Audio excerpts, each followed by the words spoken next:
الله الرحمن الرحيم، والصلاة والسلام على خير الخلق وخاتم النبيين والمرسلين سيدنا محمد صلى الله عليه وسلم. اهلا وسهلا بكم اصحاب الحياه في كل مكان. فيديو جديد من عالم الإطارات. ان شاء الله الفيديو النهارده بناء على طلب متابع عزيز عليا، كان عايز يعرف حل مشكله صاروخ الهواء، ضعف الهواء او ضعف صاروخ الهواء اثناء العمل. فان شاء الله هوريها له النهارده، وان شاء الله الفيديو تستفيدوا منه. ان شاء الله بتمنى اللي ما اشتركش معايا في القناه يشترك ويفعل زر الجرس. ان شاء الله تدعموني بلايك وتعملوا شير للفيديوهات عشان توصل اكبر عدد من الناس.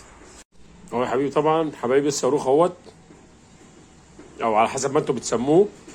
طبعا كل دوله من دول اشقائنا العرب ليه اسم هناك.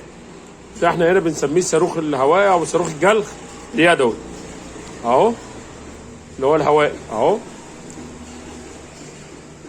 ده طبعا مشكلته انه بيضعف، يعني تيجي تضغط بيبقى الهواء مش واصل جوه، فبيدي ضغط ضعيف خالص، فبالتالي ما بينضفش معايا او ما بيلفش معايا بسرعه. طبعا دي ممكن ترجع لخشونه البلي، او البلي عايز يتغير، او هنشوف من جوه، هنشوف السبب ايه من جوه، ان الهواء ما بيبقاش داخل في قلب القطعه اللي جوه. فاحنا طبعا هنبتدي طبعا ان احنا نفكه مع بعض عشان نشوف نحل المشكله ازاي. طبعا هنبتدي ان احنا نحل الحجر ده الاول.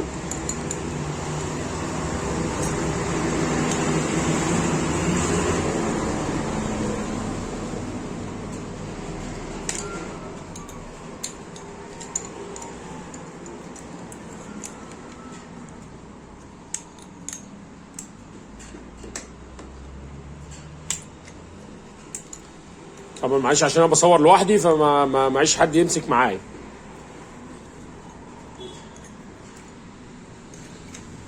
اهوت شلنا الحجر اهو، اصبح الجزء ده بس كده اهو، تمام. يبقى في هنا صاموله، انا شايلها، بس يبقى في هنا صاموله كده بتمسك الايه الصاموله الداخليه دي. فانا طبعا شايلها دي، لو موجوده عندك طبعا هتشيلها، مش موجوده يبقى هنبتدي ان احنا نحل الجزء ده على طول. الصاموله الداخليه ديت اهيت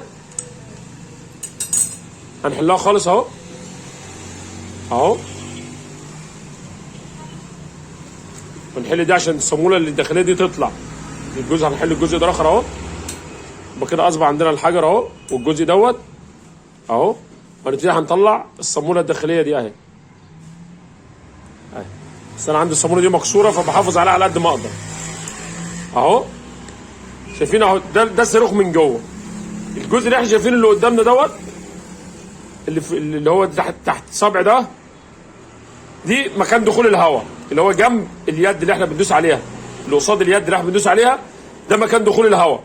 الفتحتين التانيين دول خروج الهواء، لان طبعا ما ينفعش الهواء يتحبس جوه، فلازم يخرج الهواء.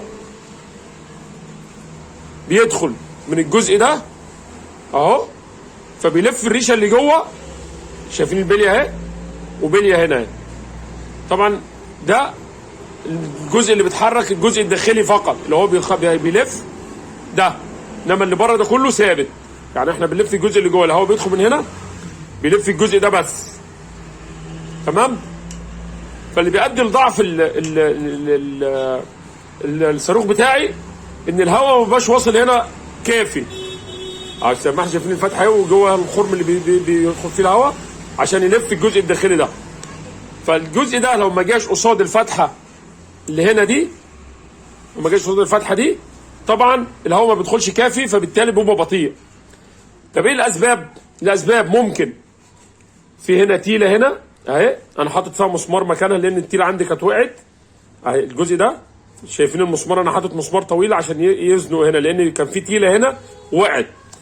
فطبعا انت هتبص هنا، لو الجزء ده بيلف معاك لازم تثبته. انا حاطط هنا مسمار، عملته على الحجر، حطيته مكان التيله الثانيه، وزنقته في التيله اللي تحت. لازم الجزء ده كله يبقى ثابت مع بعضه اهو.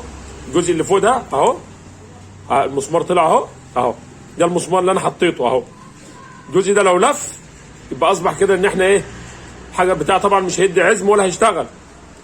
فاحنا بنبتدي ان احنا نحط المسمار تاني، الفتحه بتاعته اهي اهي، وحطيت المسمار تاني اهو عشان اثبت الجزء اللي فوق ده اهو. ثبتت اهي ابتدت ان اللي جوه بس اللي هيلف. تمام. وبحاول ببتدي ان انا اظبط فتحه الجزء اللي احنا بنقول اللي قلنا الفتحه دي مع فتحه دخول الهواء، نظبطها كده. طبعا بيبقى فيه هنا شايفين المجرى دي بيبقى فيه هنا تيله برضه عشان تثبت الجزء ده كله.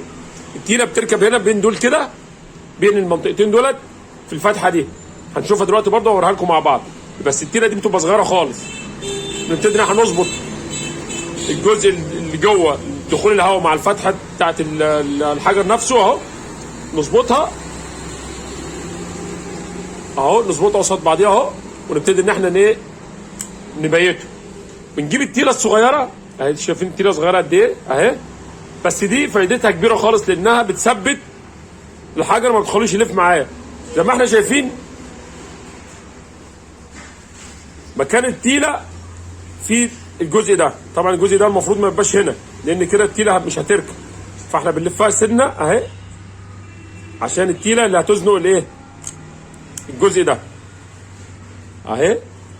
بس كده ونبتدي طبعا ان احنا نركب التيله بتاعتنا اهي،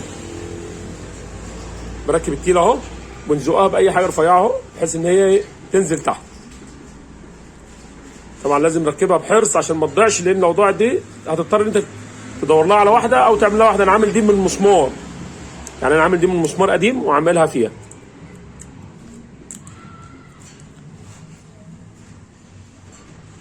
اهو.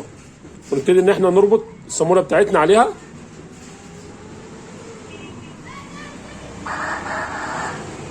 طبعا انا الصاموله بتاعتي دي باظت فهضطر ان انا المهم هنقفل التيله، هنقفل الصاموله ونربطها كويس عليها، ونرجع نركب الاجزاء الثاني زي ما عملنا. نركب الجزء ده طبعا الاول، بعد كده نركب الجزء اللي فيه الحجر ونجرب، وهتلاقيها ان شاء الله اشتغلت معاك وبقت 100 100. طبعا انا هضطر ان انا معلش انا عشان اربع اعمل الصاموله بتاعتي المكسوره ديت. فهو دي كده طريقه اصلاح ضعف دخول الهواء في الحجر الصاروخ او في الحجر الجلخ الهواء. دي الحاجات اللي بتخليه ضغطه ضعيف او الهواء بتاعه مش داخل مظبوط. نظبط الفتحتين على بعض ونبتدي ان احنا نشغل تاني اهو. نجرب اهو الصاروخ اهو، ولا بيضعف ولا اي حاجه اهوت، لان طبعا فتحه الهواء فتحه قصاد الفتحه، فبالتالي دخول الهواء بيدخل كامل، فبالتالي الحاجه بيشتغل معايا تمام. يا رب تكونوا استفدت النهارده، ويا رب يكون المعلومه وصلت لك كويس. يا رب تكونوا استفدتوا من فيديو النهارده، واتمنى ان تشتركوا معايا في القناه، اشتركوا وفعل زر الجرس، ومش هتدعموني بلايك. السلام عليكم ورحمه الله وبركاته.